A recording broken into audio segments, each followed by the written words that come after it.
Hey guys, Tucker here, co-host of the Portland Real Estate Podcast. Before we get into this week's show, I wanted to let you know that we're currently looking for more projects. So for any of you guys that listen to the show that may be an agent or otherwise that have a property that you're looking to sell, we'd love to hear from you. Obviously, we're looking to purchase properties that are maybe not best suited for the retail market, or maybe they need to be redeveloped. So we do renovations and we do new construction, so we could buy an existing home that maybe it smells like cigarette smoke, maybe it hasn't been updated in decades, maybe it's got some functional issues, some problems like that, or maybe it's just in an area that is best suited to take the house down, partition the lot, maybe build a couple new homes, or just build one new home in its place, and anything in between. So if you guys out there in listener land have anything that would be best suited selling to a development company like ours, we'd love to hear from you. You can go to our website, which is ttmdevelopmentcompany.com, and when you go there, there's a Contact Us tab. Click on that, and you can send us a message, and we'll get back to you shortly thereafter. We'd love to hear from any of you guys out there that have a property like this, and hopefully we can do a deal together.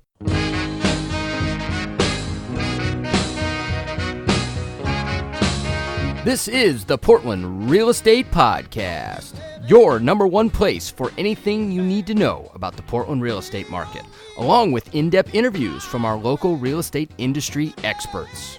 Now, without further ado, here are our hosts, Tucker Merrihew from TTM Development Company and Steve Nassar from Premier Property Group.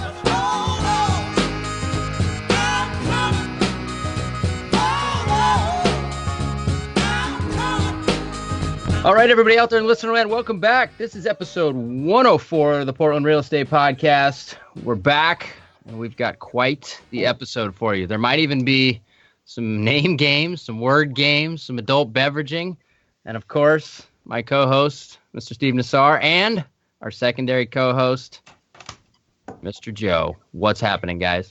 Hey, there's a 500-pound gorilla in the room, Tucker, that we need to talk about. And that is that it's Columbus Day. Did you guys know? This is a fun factoid for you. By the way, back to what Tucker said. We are doing a little fun thing here, the three of us, who can all see each other. And we're having a little fun today.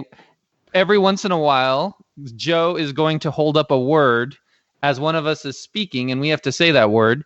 Tucker missed his cue on gorilla, which is kind of lame. And I've nailed two now, including Tucker's. That's okay. So, you can pick up the pieces for me. You're ahead. That's kind of what's happening there. But yes, it is Columbus Day, listeners. For us, we'll probably put this out a little bit later in the week. Fun factoid. So is the Columbia River named after Columbus? Yes or no? Who knows the answer to this? Not me. Not I. That's all you, Steve. Yeah. It is. And the District of Columbia, Washington, D.C., is also named after Columbus. So there's your fun factoid for the day. So I've got a prediction. They're going to rename the Columbia River someday. What do you think?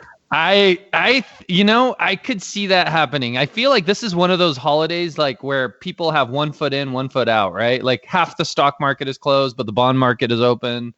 I showed up to my office today and half the cars were in the parking lot. But I mean, it's I think there's definitely mixed emotions about, the people that came across the oceans 500 years ago and the things they did and what they took back with them and what they started.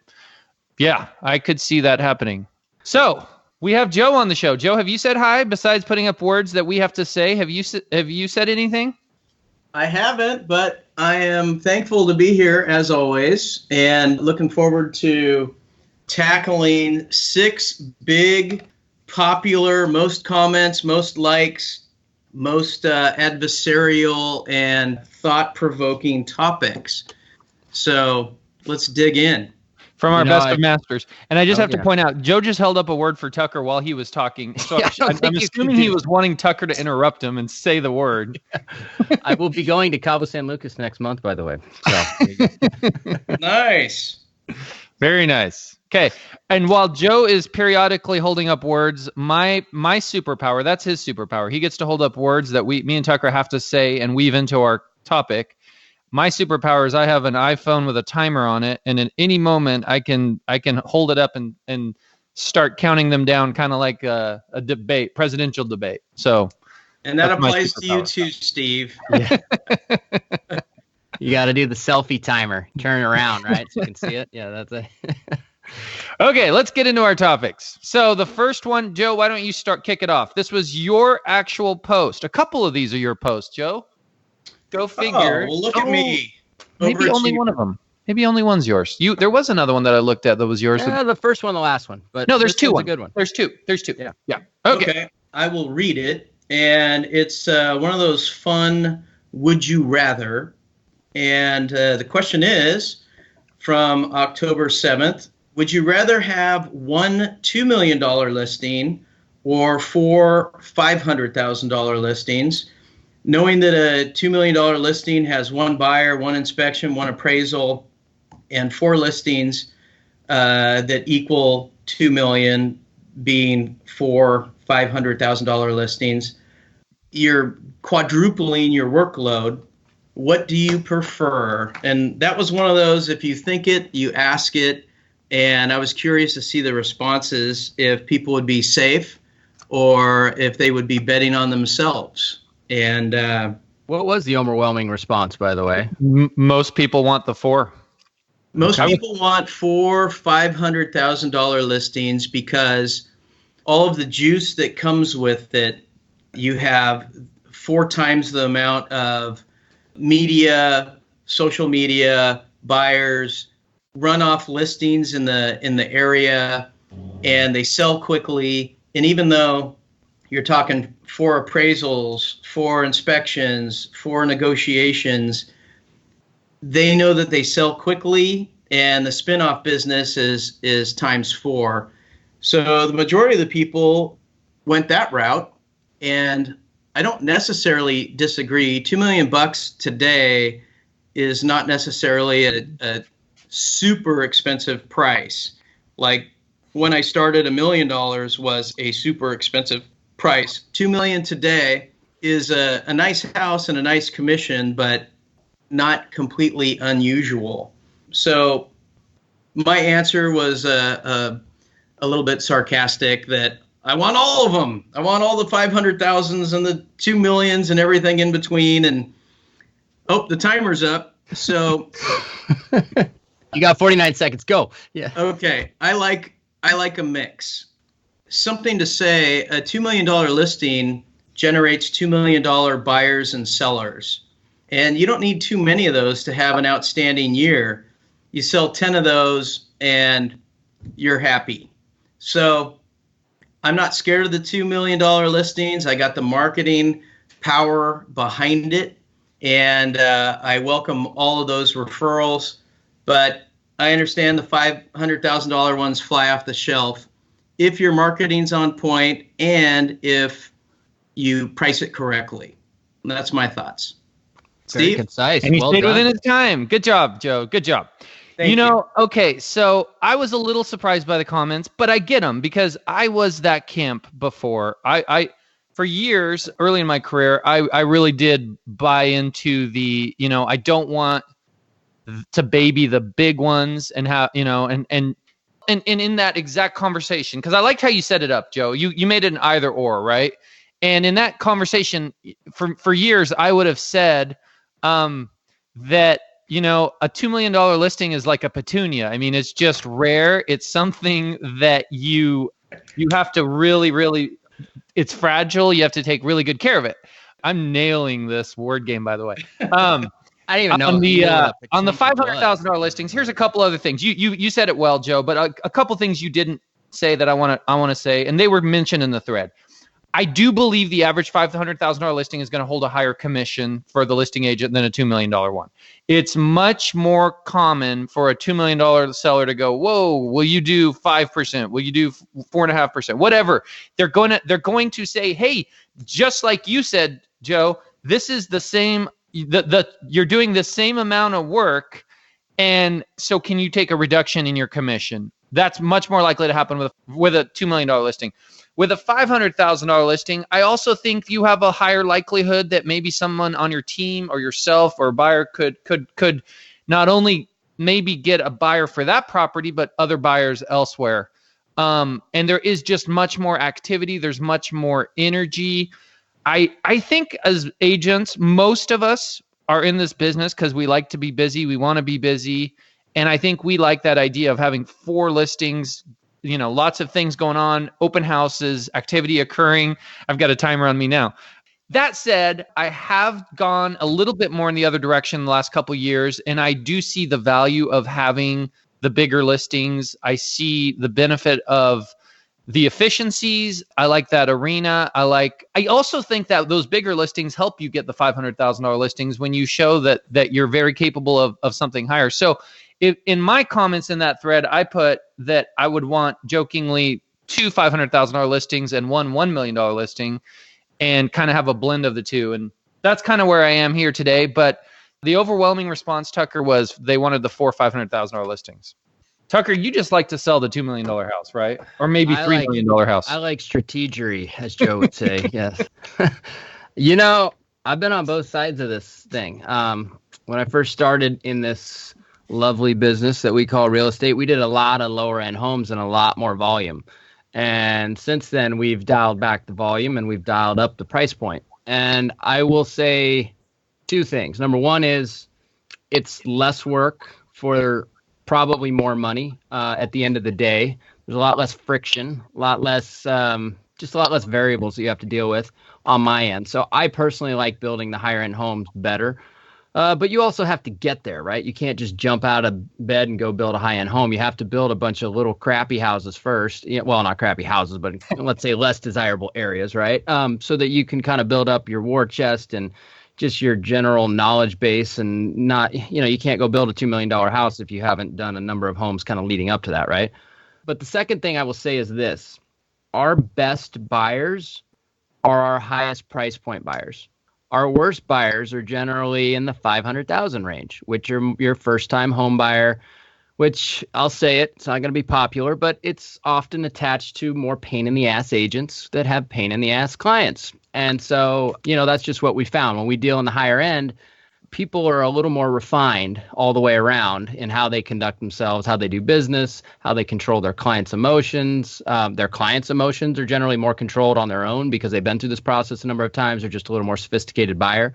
And so they value what it is that we bring to the table a little more so than somebody that just doesn't know any better. So I like the higher end. I am aware that it's perceived as having more risk, especially with where we're at in the cycle right now. But that's why we pick, very specific lots in specific areas if we're going to build them out. So I'm on the higher end. That's what I like.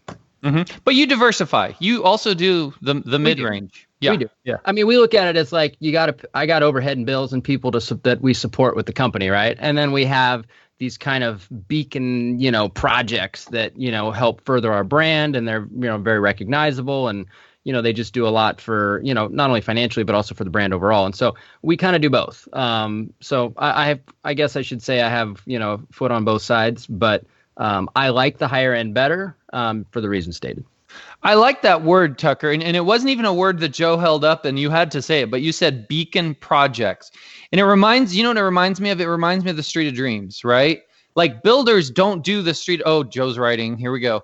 Builders don't do the Street of Dreams because that's the house where they're going to make a bunch of money. They do it because they're probably going to lose money or break even at best. But it's a beacon project. It gets their many eyeballs on them. And I have to say, as a realtor, I've appreciated that about higher end listings. Here and now today, I usually, whenever I go pending on a home, whether I'm on the buy side or the list side, I will put it on my Facebook. I've got, 3,500 Facebook friends, most of my past clients, Sphere, everybody. When I put that I'm pending on a $1.8, $2 million home, I get a lot of likes. There's something about it. It gets noticed. And when I put on that I'm pending on a $500,000 home, a lot less likes. So there is something to it where you use those higher end properties to help build the rest of your business and to really get eyeballs on your business. I like that word, beacon project. Okay, let's move on. Before Joe finishes writing, something that I have to say. This one was posted October 8th. Broker tours. We've probably talked about this one. We could probably do a lightning round on this one where we zip through it quickly. Is it beneficial to my sellers? I don't see the point, but maybe I'm missing something. On a new listing with an open house plan for opening weekend, does a broker tour have any real advantage? Let's ask you, Joe. Do you do broker tours or do you promote them? I do. Well, I put them in RMLS, which is all we do these days. And one of my favorite questions when I talk to a broker before you show a listing, whether it's vacant, whether it's owner occupied, whether it's agent company, 24-hour notice. There's all these different showing restrictions, but at the very least, if you've been doing this a while, you need to sort of understand that you should first check availability to make sure it's still available. One of my favorite questions to listing agents is, what information do you have that is important for me to know that I can't read in the listing? And that could be, hey, the sellers need a 30-day rent back, or, oh, hey, it got all new furnace and AC, and the HVAC is completely brand new, as well as a roof since it was sold last. There's a lot of stuff that you need to talk to people and kind of find out what the real story is, and the listing doesn't always say it. And you have that opportunity on a broker's open house. So a broker's open house that I host, I go, and that allows me to do two things. One, intermingle with the people that are most likely going to sell it. Also, fill them in on all the things that isn't super transparent that you see on all the social media sites and third-party vendors. But to maybe tell them the special things that, hey, these people are moving to Scottsdale and they don't have a place picked out and they really need a 30-day rent back. That's super important to the offer. Has nothing to do with price, but sometimes terms is just as important. So I do brokers open houses. It also gives me a time to spend time in the house and notice all the special features. So after a broker's open house, I might go into the listing and tweak some stuff. The living room might have a wood-burning fireplace and vaulted ceilings and wired for surround and hardwood floors. And when you're taking the listing, it's all-encompassing. You're going through the house, you're writing features as fast as you can, but something might kind of pop out. So it's twofold. It's one for me to perfect what I'm marketing and talk to people and find out what their buyer's situation is and tell them a little bit about what my seller's situation is. So there's no time wasted on a broker's open, in my opinion. Okay. I have a couple follow-up questions for you, Joe. Mm-hmm. Why not hold that house open at a time where the consumer can come as well and be efficient and hit two birds with one stone? In other words, why not invite all those same agents on a Saturday and also invite the public? So as realtors, we have the obligation of trying to find the perfect property for people. We have people that live currently in California, Idaho, Washington, wherever they are in the United States or different countries for that matter. And they say, hey, this is what we're looking for. We want a multi-generational house. My mom is moving in with us. We need something kind of on grade, her own separate place. We need this and this and this. And so the idea way back when is all of the listings kind of got taken on Saturday and Sunday. And then Tuesday you had your broker's open house, so the brokers can intimately know the house, and then their realtor or their buyers get off work and they're available Saturday and Sunday, and that person would be able to intelligently speak about the house to these people. Or it's like, well, this won't work, there's too many steps, I'm cutting this thing. But we get paid a lot of money to know what we're talking about, and our buyers kind of give us the flavor of what they're looking for. And it's kind of our job to go out. If they say, hey, here's our top 15, go check them all out. And it's like, we're cutting these because they're on a busy street. I'm cutting this because the layout doesn't work for your needs. I'm cutting this because it doesn't have the lot you like. I'm whittling it down to my top 5. And that's why I think it's important. Or you would just have Saturday, Sunday open houses, and maybe your buyers go look at it without you. So I think there's a value there. It is a little old school with the photos. And I mean, if you really spend the time and have a very detailed listing with lots of attachments, lots of great photos, virtual tour that is epic, that's all terrific, but it doesn't replace seeing it in person. And if you're the eyes and ears for your buyer, you are the person making that judgment when they're working or they're out of state. So I think it is valuable. And I think that's how it originated, and it has to be worth something because it hasn't changed in 30 years. Another follow-up question for you. Should agents always preview homes before the client? No, because a lot of times when you first find a buyer's needs, you send them everything. Here's everything that currently matches your criteria, right? So let's say they have kind of some special needs, and maybe there's 50. And from those 50, from what you read online, you could do a little bit of screening and say, okay, this one's been on the market for 160 days. This one's on a busy street. These don't match. I think these are my top 10. And if they don't like any of the top 10, then they've exhausted the market. So then they're only looking at what pops up on the market since that time. If nothing on the market works, then it's kind of like something pops on the market that's like, oh my God, this looks like it could work. Let's go see it. You don't always have the time to preview it first. So you can preview it for the first 1 to 4 days on the market with your buyers and make that determination together. But we don't always have that time. Okay. Yeah. I mean, and that's where I'm going here, Joe. I have no problem with brokers' tours. I mean, I think the most value I see in them is the socialization and the free food. So I see the value in that component. I also see, and don't get me wrong, Joe, I'm not disagreeing that that me going to a house before my buyer carries weight and could be helpful in me explaining it to the buyer. My only disagreement is just the inefficiency of that process. I mean, to put it another way, I mean, would it be wonderful if we could always do an inspection on a house before we wrote the offer?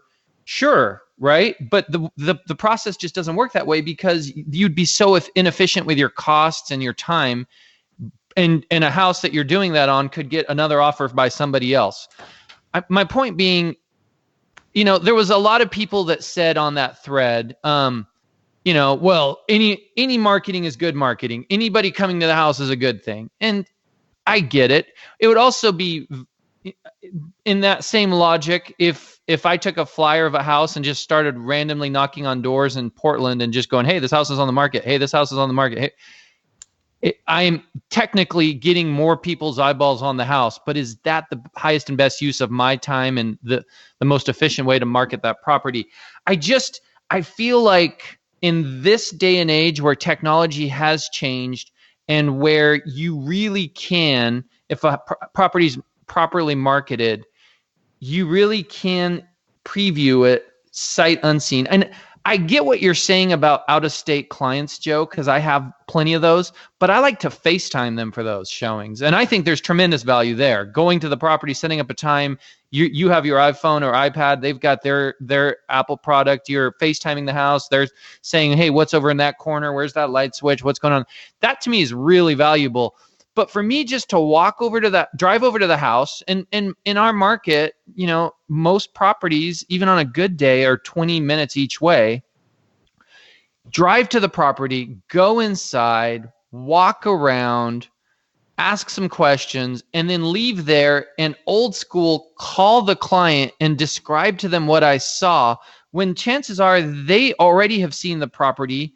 And if they are in my market, we could have been there together at the same time already. I just see so many inefficiencies with it. I have no problem with the socialization component. I have no problem with them in general. I've done enough of them to have 5 agents come through and then 20 lenders and 10 title reps.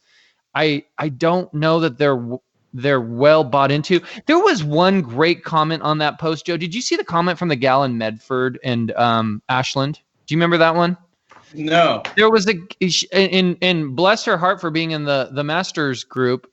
So she said, and I thought this was probably the easiest way and best way to articulate this.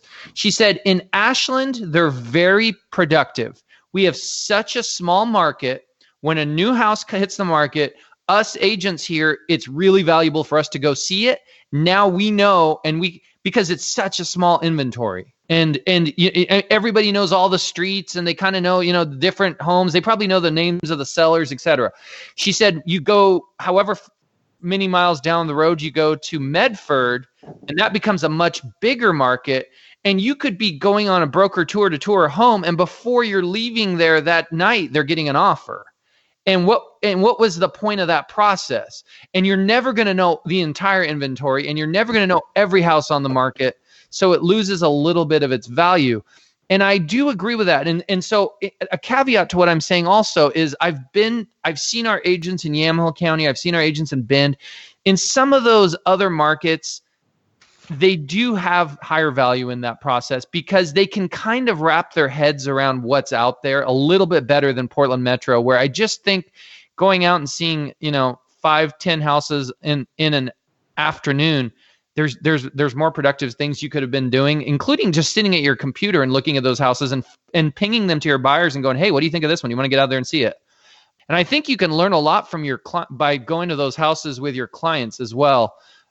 In other words, I might go to a house and have an opinion of it, but a buyer may have a completely different opinion. And I'm being timered out. Tucker, what do you got on this?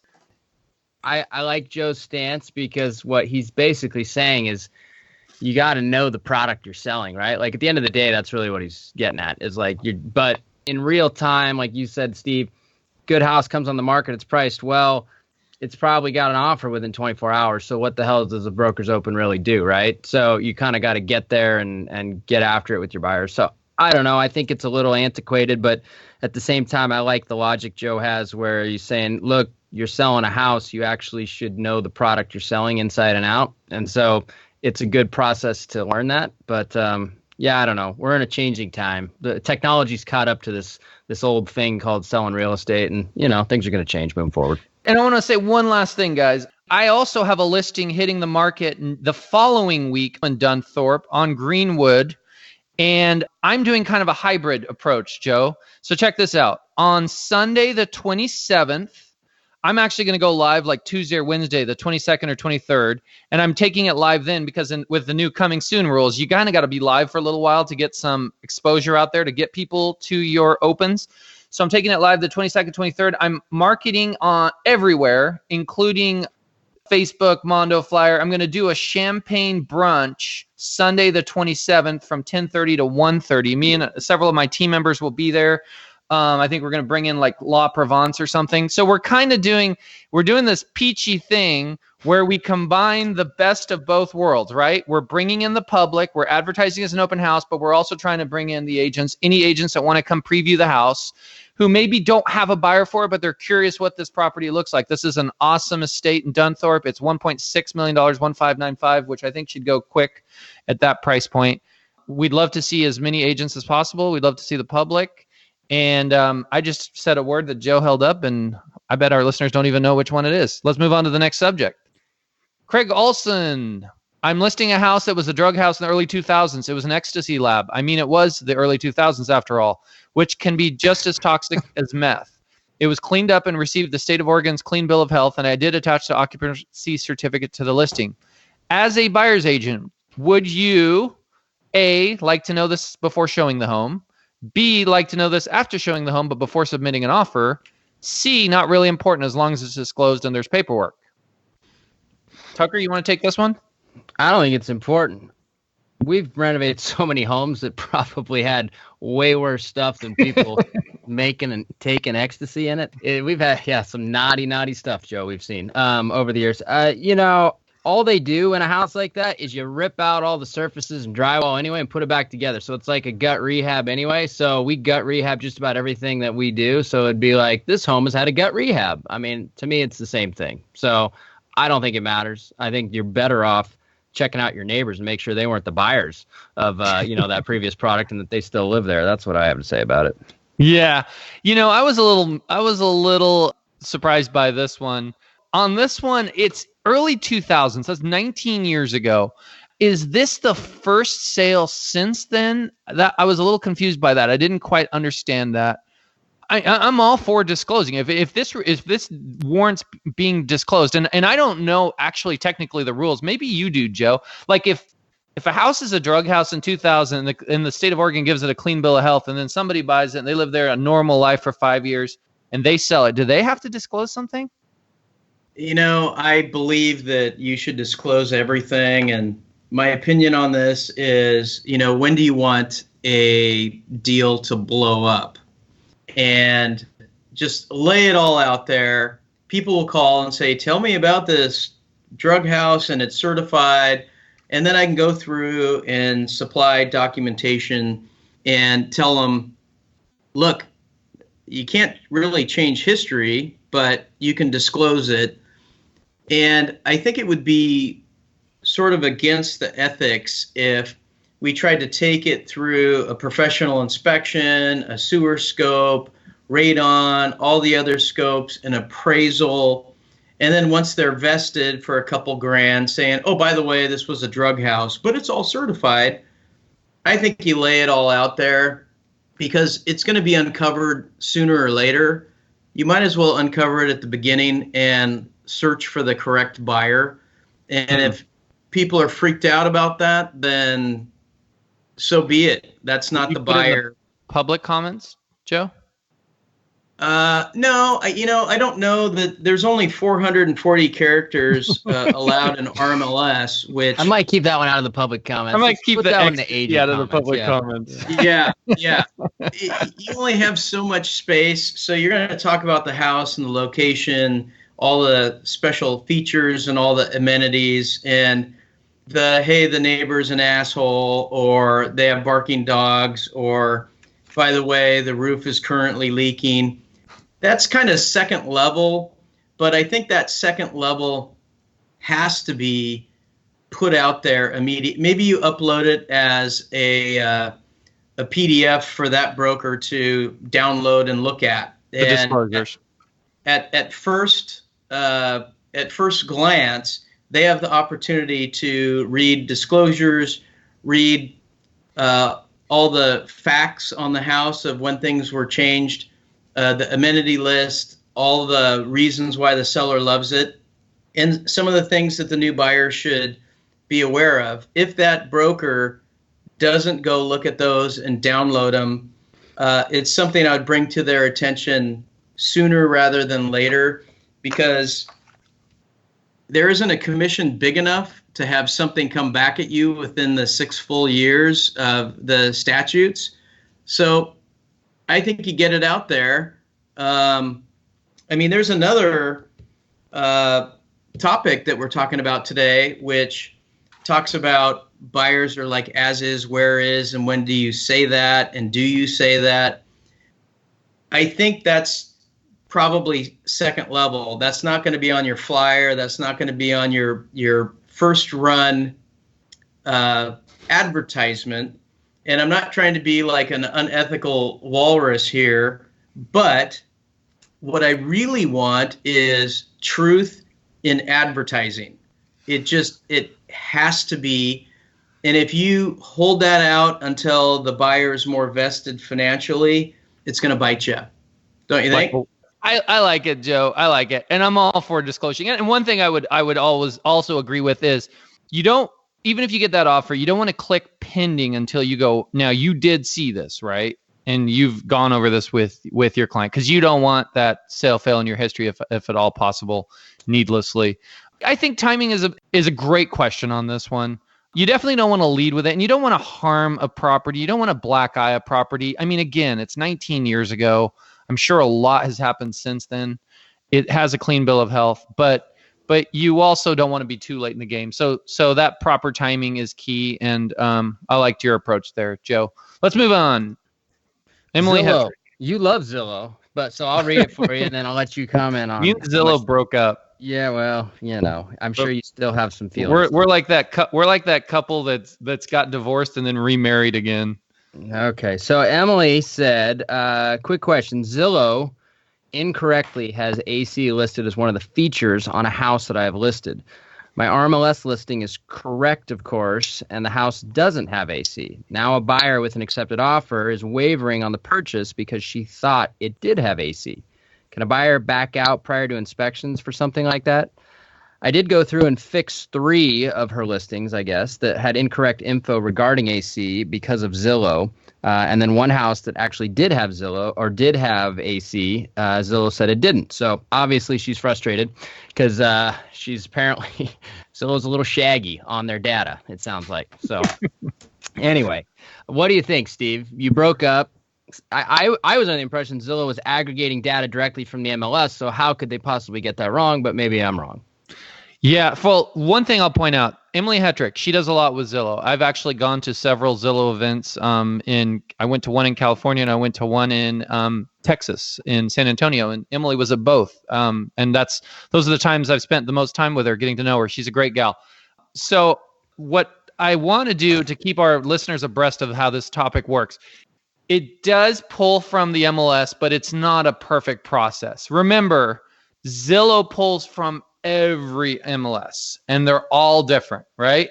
So they all have different filters. So one might call, like, one thing, I guess this is unique in our market, and Tucker, you know houses better than Joe and I, but are we unique in the Northwest in that we have heat pumps? Is that unique to our area? Not so much. I mean, there's other areas that, like, we have a crawl space foundation where other places are built on slab, right? So I guess, what do they have, certain boxes? But AC seems like a pretty normal box to check, right? So, like, how just could technically that second one base? Yeah, sort of like second base, right? How does AC get screwed up? I don't know. That seems odd to me. But you tell me. You're the Zillow expert. So, anyways, that's my point. So in one MLS, like say in Florida, they might call it air conditioning, right? Another one might call it AC. One might call it a heat pump. So Zillow is trying to communicate with all those and fill in the one field with all these different things that different MLSs are trying to say. So that's their challenge on their end. Not to defend my ex-wife, Zillow there. But so in that process, their data does get messed up. Here was the big takeaway on this subject. What I kept reading through the threads, and I found very, very beneficial to understanding this dilemma. What I kept seeing in the posts was, we as agents are required to properly control our marketing, how we load RMLS. So when we are listing a property, Joe, I'm sure you do this. You're a very diligent agent. When you're working with a buyer, you make an offer on a house, it's accepted. You probably require this of all your agents as well. How does your buyer know it's in the listing? It's part of the listing. It would be the client full, right? Well, we tour it and we look at RMLS, and there you go. RMLS. Yes. We can only be responsible for first party information. There you go. And if the listing agent has it in RMLS, that's the guideline. If it says it has air conditioning and it doesn't, that person might be buying the buyer air conditioning. If the listing says it does not have air conditioning, but Zillow, Trulia, Realtor.com, Redfin, et cetera, says it has air conditioning, all bets are off. Because there's a lot of third-party companies out there, and they extract information from everywhere, not only RMLS, but other times it's sold. Maybe the house had air conditioning, the thing went tits up, and the guy got rid of it instead of replacing it. And now it does not have air conditioning. And if we go to the house that does not have air conditioning, and we know that, but it says it's somewhere online, I can't worry about all that stuff. All I can worry about is me and my buyers. So I make sure that offer that I write encompasses everything that the house currently has, independent of what there's no way I could verify what all third-party sites say on any one given house. I can only be responsible for seeing it, taking notes, educating the buyers, and then writing a well-crafted agreement. And if a house does not have it and it's not advertised with it, but they see it somewhere else, there's that little thing at the bottom that says information here, and the schools, buyer beware, verify it yourself. We can't be responsible for anything else other than our firsthand information, which is the most up to date. And that is RMLS. That is RMLS. So that is RMLS. Yep. Kind of back to my point, Joe, a best practice, I believe, in this case, to keep buyers out of this situation. And this was Emily's listing, so I'm not talking to her. I'm talking about the buyer's agent. A best practice is I show a house, buyer wants to write an offer, we write the offer, it's accepted. Somewhere in that process, either during that process or immediately following it, have them put their signature on the client full. Upload the client full, DocuSign it to them, and have them stamp and say, I am seeing what is coming with this house. All the blubber, all the fat that's attached to this property is coming with it, and I approve. And in that process, you as the buyer's agent, if they later go, hey, I saw on Zillow that there was air conditioning, you could say, look, we don't own Zillow. We don't control Zillow. We do have accountability with the MLS. You initialed the MLS. It said right there where air conditioning, it said, no, it does not have it. I would bet, Steve, the best practice for everybody. The vast majority of clients probably get that DocuSign. They're like, what the hell is this? And they go, and they hit the button, they DocuSign it, and then they come and complain later. So, I think that's a good practice. So much of what we do, though. I mean, I think you're right, Tucker, but that's so much of what we do is putting right. I mean, what about this disclosures? We just had a long conversation about disclosures and how to disclose everything. And, there's so much in there that they don't read as well. But at the end of the day, I mean, they're buying a large property. They're spending a lot of money. So it is on them. I think that's best practices. Definitely. Yeah. If I was in your position, I'd have the client phone. I'd say, here, sign this. That way, at least they know in theory what it is exactly they're buying. So yeah, us as listing agents have no obligation. As you said, Joe, I agree 1000% to go to every third-party site out there and verify that the information is correct, because I can honestly tell you, if it's not correct, our ability to change that is very minimal as well. So, okay, let's move on to the next one. The next one is about disclosing BAC in the MLS. So in Washington, in Northwest MLS, there's been a lot of fanfare about some changes made where they now are putting in the consumer-facing areas what the BAC is that the buyer's agent is receiving as commission for selling that house. Now, I read this article. Did you read this article, Joe? Do you remember it? The buying a home in Seattle may get thousands of dollars cheaper after the rule changed by agents this week. Well, yeah, I scanned it, and I don't know that that's the truth, but it doesn't mean people won't get agitated. I think it's much to do about nothing. I don't think anybody's going to care, to be honest with you. I think there'll be a couple people that are like, oh, my God, you guys get paid too much money. And then, the teeny tiny commissions you do make, right? You'll be like, hey, I work for that, So I don't think it means anything. But what's your take, Steve?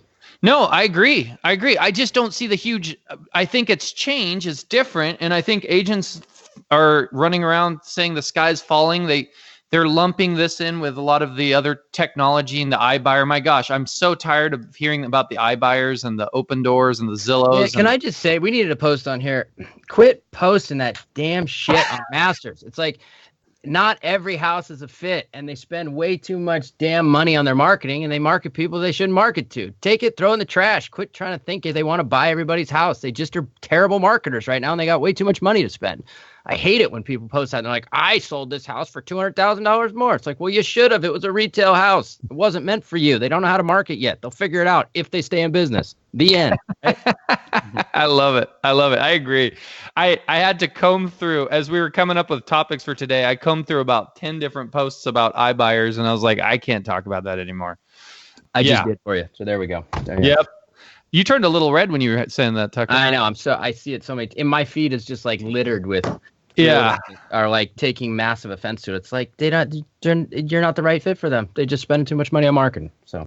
I will say, in general, agents need to just take it down a notch. Our jobs are not going the way of the dodo bird. I can assure you. Or the mullet.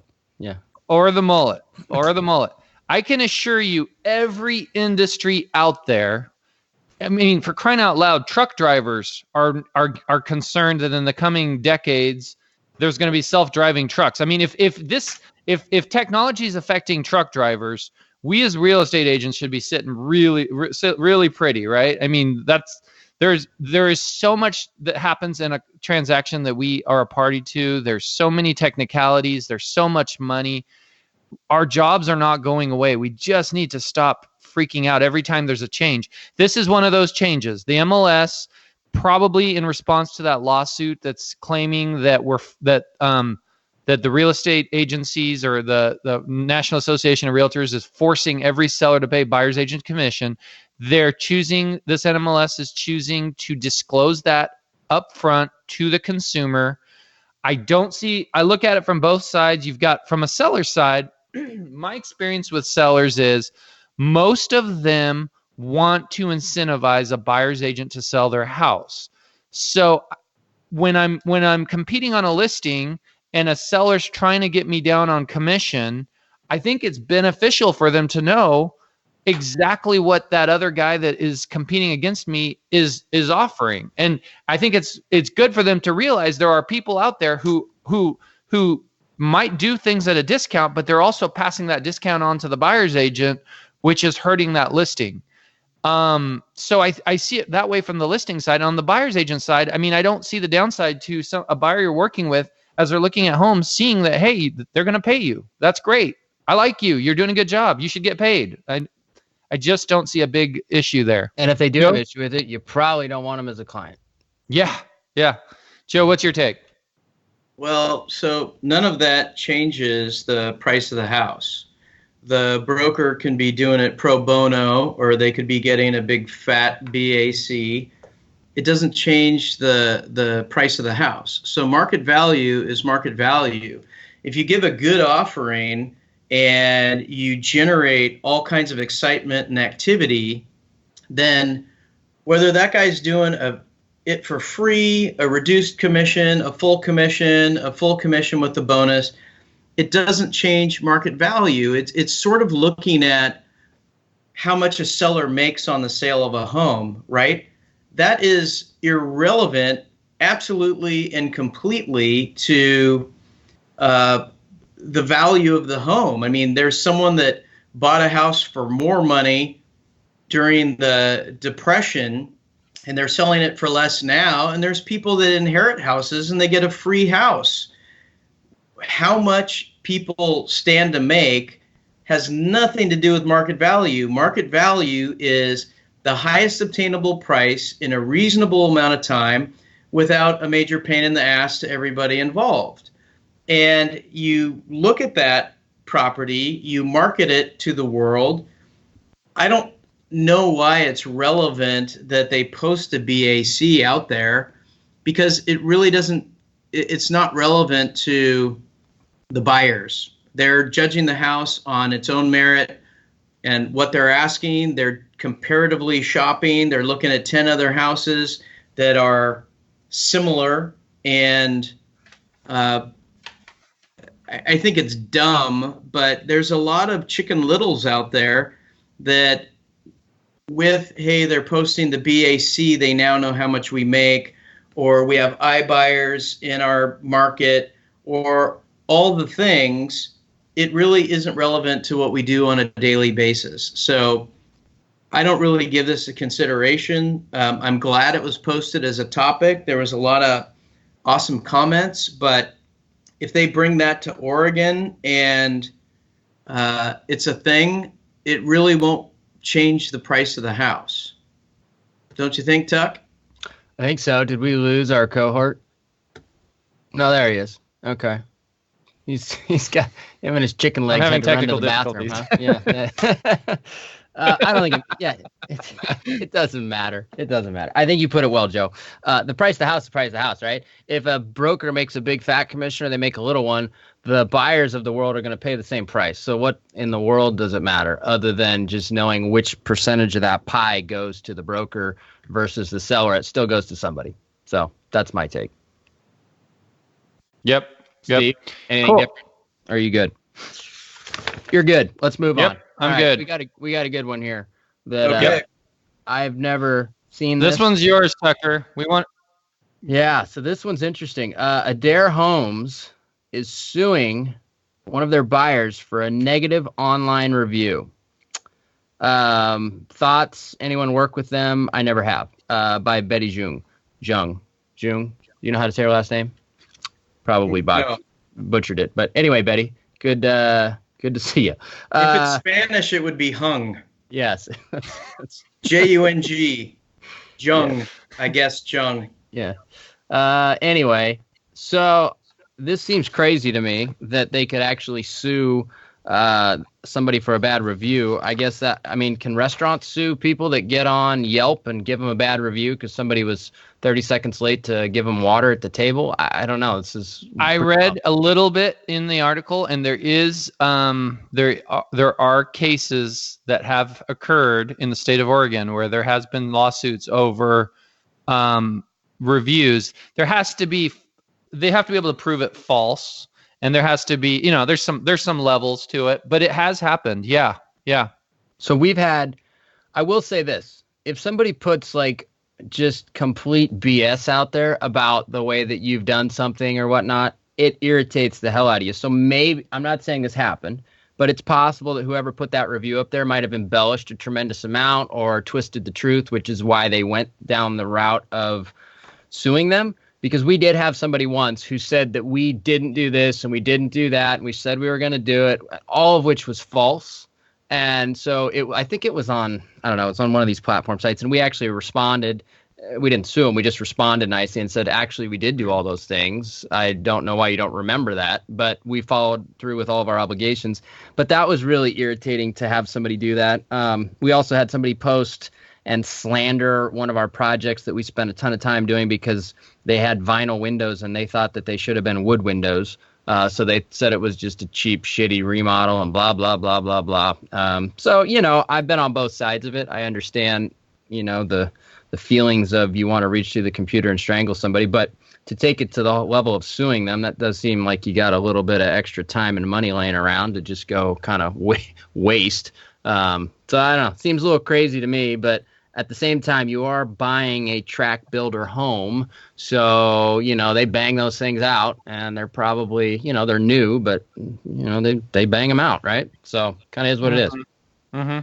Yeah, so let me speak to this a little bit because Randy Sebastian also posted this on his Facebook feed, and I actually, Doesn't he have a Mexican hairless dog? Maybe not. Yeah. Yes. Aren't those called Chihuahuas? Yes, I believe so. Yeah. So, I've never actually worked with Adair Homes, but I have heard of them. They are well known. I guess if you buy a rural property and you want to put a cheap house on it, that's kind of what you do. That's where I've heard their names come up. I've never heard, them. I don't think they have the reputation of being the highest quality builder. And I don't mean that in a negative way. I think they're an affordable builder. And oftentimes for rural properties. The story on this, Tucker, was a little unique. As I was reading about this, so apparently this guy, and I want to say he was Pendleton or somewhere back east in Oregon, he had them build a house. He had a horrible experience. I can't speak to what the specifics were. He went and started a Facebook page of some sort, basically called, Adair Homes sucks donkey balls or something like that. Okay. Some type of Facebook page. And then he starts gathering other people who've had a bad experience.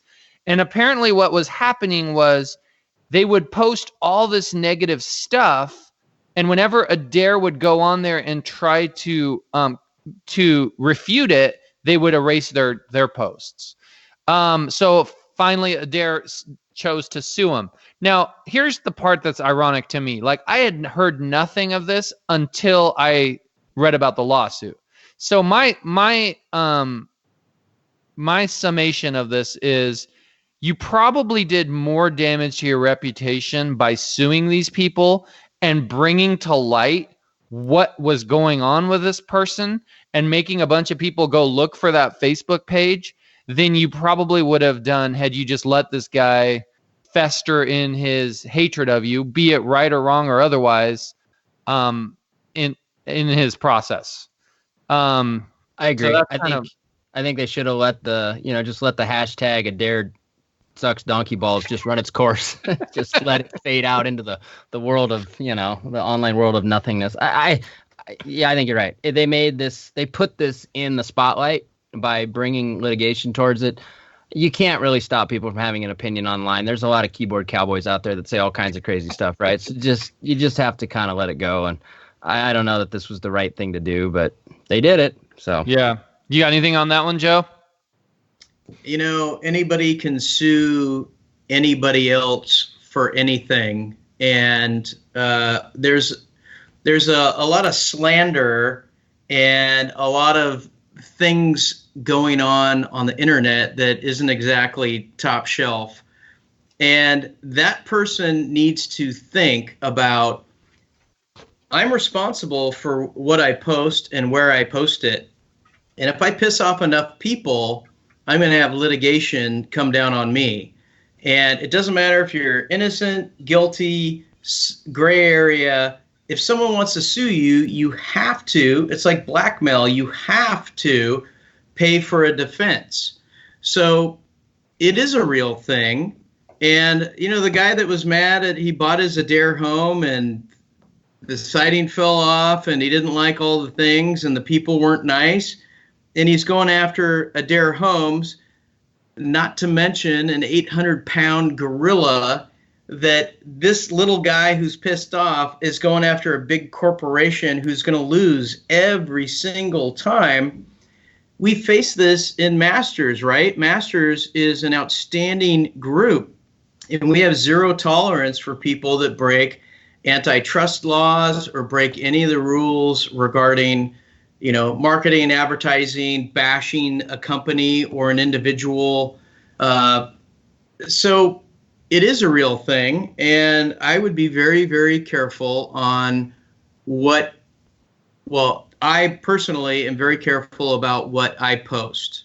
And a group I moderate, I'm very careful about the posts that are there. Obviously, we have about 6,000 people, and I can't be the babysitter 24/7, but if anything is bad and brought to my attention, if it's outside of the rules and regs of either the code of ethics or real estate law or just basically the rules for the group, then they're out, and they're out for good permanently. And the problem is solved at that point. So anyone trying to go after this big corporation and try and drag their name through the mud, it's going to be a bad day for that guy.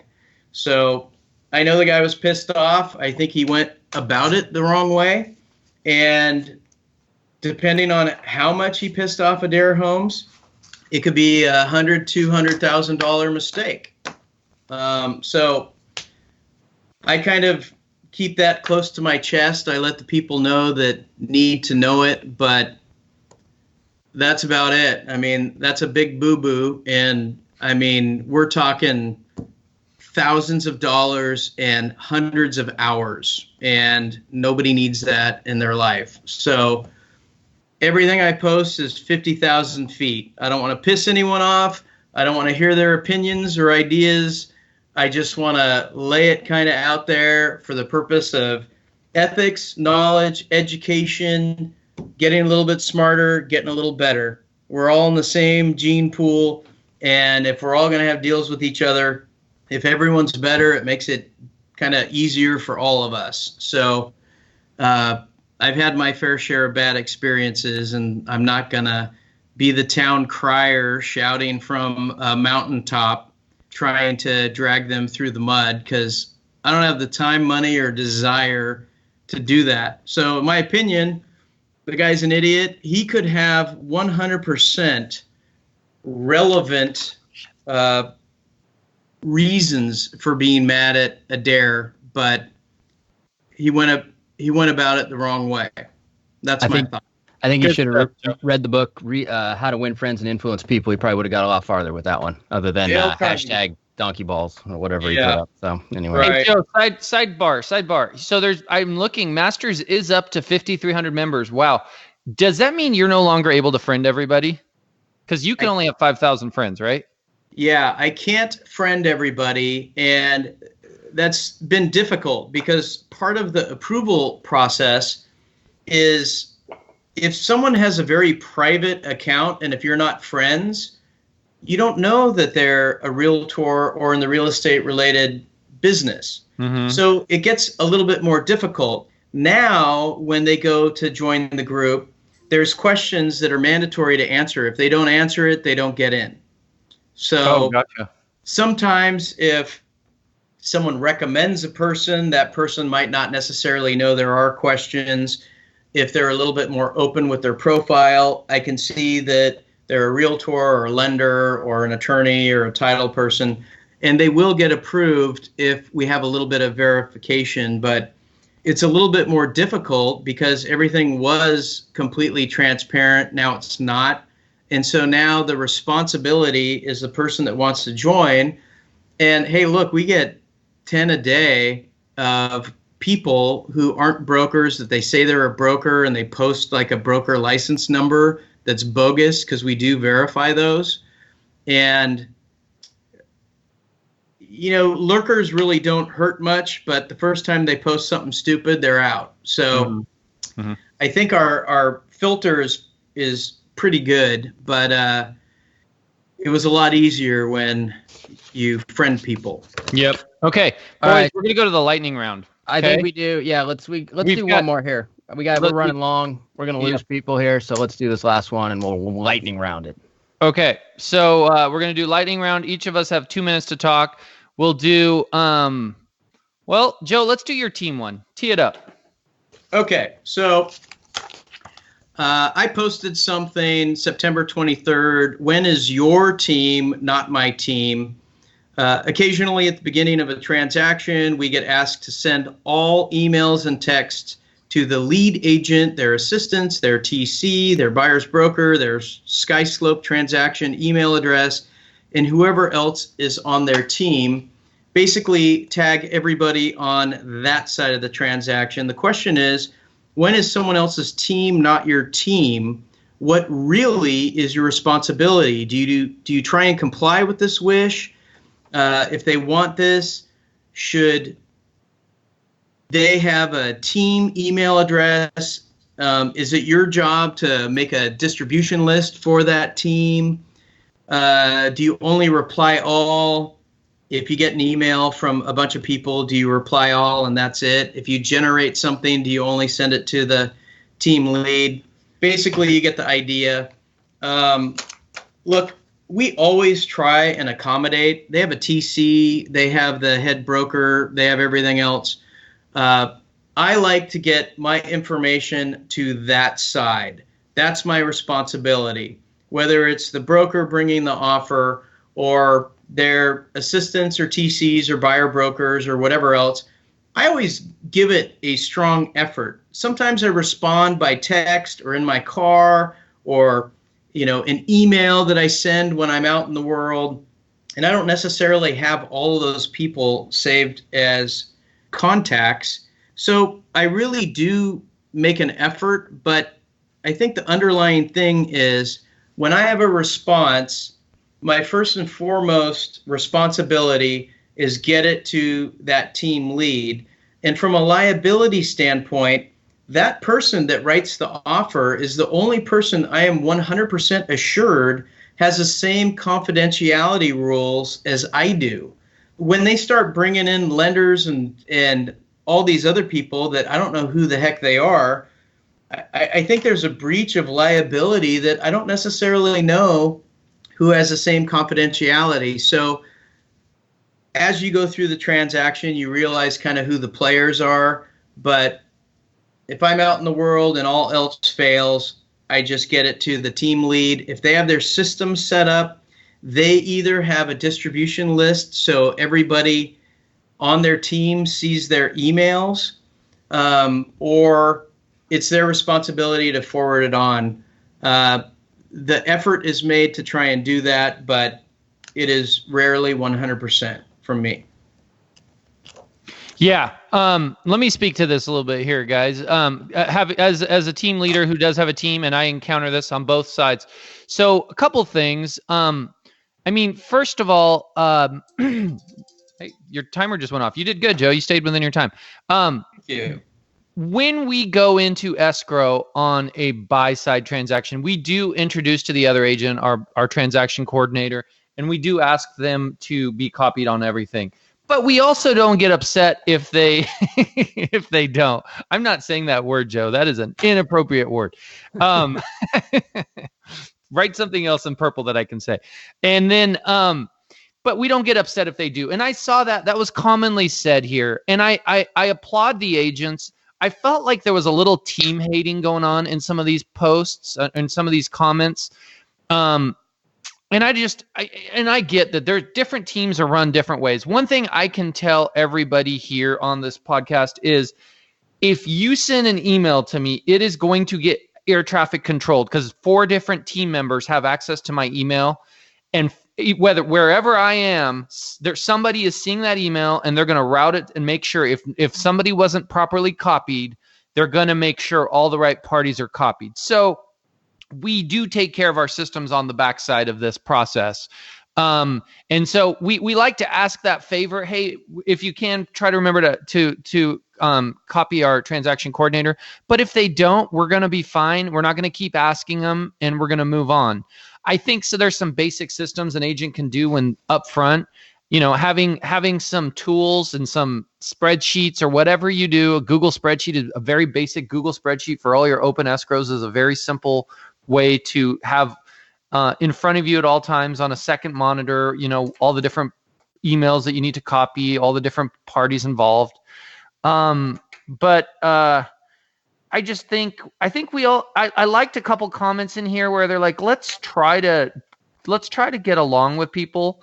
And even if you don't like Elvis's hairdo on the other side of the transaction, be nice to him. Be nice, be a team player, do everything to the benefit of all parties involved. I nailed that one, Joe. Thank you. And at the end of the day, look, if another agent doesn't want to accommodate, we as teams shouldn't get mad at them. I get it, but let's not hate on teams as a lump sum, and teams shouldn't hate on single agents that maybe go out of town at times and aren't able to fully stay current on everything they have going on. I think there's different ways to run a business, and I think we need to be respectful of that. But I definitely thought they were kind of piling on the dog pile of hating on teams and some of the intricacies. And I will admit there are many teams out there, and I'm sure they're not all well run, and they may have inefficiencies and they're not communicating, and the right hand doesn't know what the left hand is doing. So I'm not defending that. I think if you have a team, it's your job as a team leader to make sure your communication, your back-end systems, things are running smoothly so that the agent you're working with and the clients you're working with feel like they have a seamless and help, productive experience. Well, look at that. 121. Whew. That's a long one. I got something to say on this topic before we wrap it up. In the words of Rasheed Wallace, both teams played hard. There you go. I don't care about this topic one bit, but you guys did a great job explaining it. So there we go. We have team guys with teams, guys without teams. I think we had a robust show today. We've got a few more topics, but honestly, we had enough fun with what we had. I think the name game went or the word game went pretty well. I think, Steve, you probably won. I think you edged me out there slightly. Joe, I got to ask, though, did you have like some sort of a random word generator program up on your computer, or was that all stuff you were thinking of on your own there? Little of both. Okay. All right. I was going to say, you were being pretty... You did good, Joe. You did good. Joe, Okay. I'm gonna applaud you again. Your Facebook feed is the sunshine in my day. Like every time I wake up and I'm looking through my Facebook feed and I see Joe's joke of the day, and I know you have secret sites that you get those off of, and I know you're probably not going to divulge them, but man, you're just a never-ending fountain of wit and wisdom and humor. So well, it's all positive or all funny, one or the other. But it's positively funny. There's a lot of time in the day, and none of it should be encompassed by negative haters and trolls out there. And if someone can come to my site and get a chuckle, share it on their wall, or make a funny comment, I mean, that's a win, I think. Absolutely. I like your outlook on social media, Joe. Yeah. You're the social media king, by the way. Thank you. You're very good at it. For the Portland Real Estate Podcast. There you go. All right. Well, I think we had a great episode, some great topics, and I think I like this new game that we're playing. So we'll have to do it again here soon. Once we reload with topics here, have to give the group some time to kind of marinate a little bit to do that. But Joe, as always, thanks for joining us. It's always fun. It was fun. Always fun. We're out of here. We'll see you guys on the next one. Peace.